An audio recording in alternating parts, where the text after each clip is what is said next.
I've seen a lot of people having questions about my last video regarding the Mimic, so I wanted to make this one to hopefully clear some of those up. In my opinion, the biggest reveal of the game secret of the Mimic is that there is not one, but in fact two different Mimics. And while the confusing part about that is that while they are two completely separate AIs, they have both at different times been installed on the Endo body that we see and think of as the Mimic today. Now, M1 is the original or the first AI created by Edwin Murray. This original was created to care for his son after his wife Fiona passed away.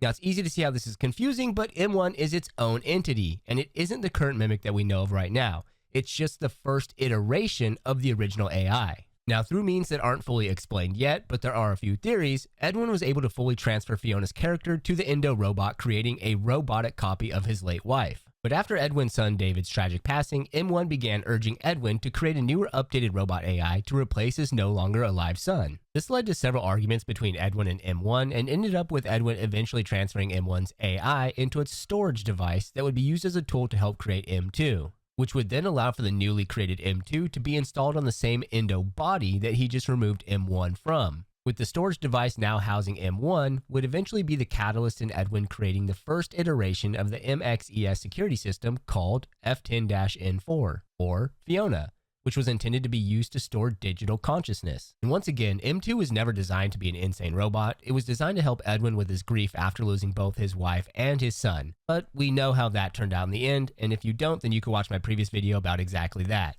So I hope this clears up some of the questions about the difference between M1 and M2, but if you look at them as completely separate entities, although they did both utilize the same Endo body at different times, it makes it a lot easier to comprehend. Hope this helps.